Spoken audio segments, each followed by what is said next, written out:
राधे राधे। भागवत जी की इतनी महिमा क्यों है? श्रीमद् भागवत को भगवान क्यों कहते हैं?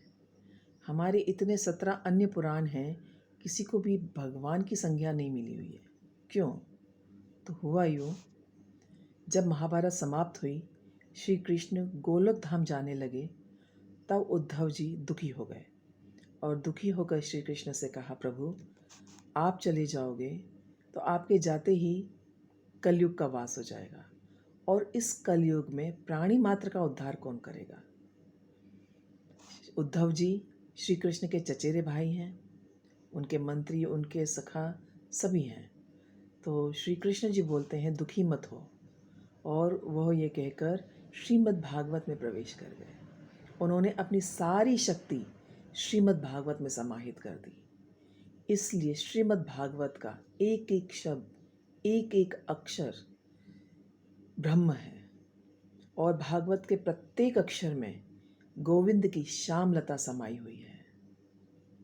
और इसको पढ़ने से मुक्ति, भोग सब प्राप्त होता है।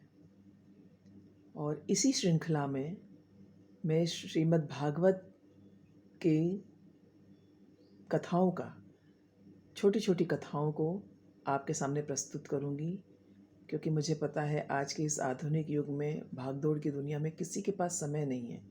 चाहते हुए भी वो ज़्यादा लंबे समय तक भागवत सुनने में अपना समय नहीं दे पाता है। तो मैं कोशिश करूंगी छोटी छोटी कथाओं को, कथाओं के सार को आपके सामने प्रस्तुत करूं श्रीमद् भागवत के। इसी श्रृंखला में मैं ये श्रीमद् भागवत की कथा का मैंने आज प्रारंभ किया है। तो सबसे प्रार्थना है, हर सनातनियों से प्रार्थना है, हर हिंदू से प्रार्थना है कि अपने घर में भागवत अवश्य रखें। उसका पाठ कर सकते हैं, बहुत अच्छा। नहीं कर सकते हैं तो अपने घर में रखकर उसकी पूजा अवश्य करें।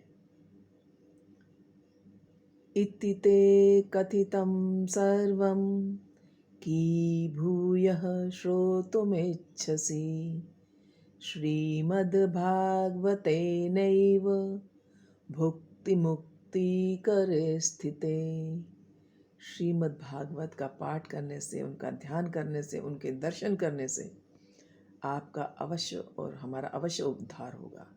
हमें मुक्ति, भक्ति, भोग सबकी प्राप्ति होगी। जय सनातन। राधे राधे।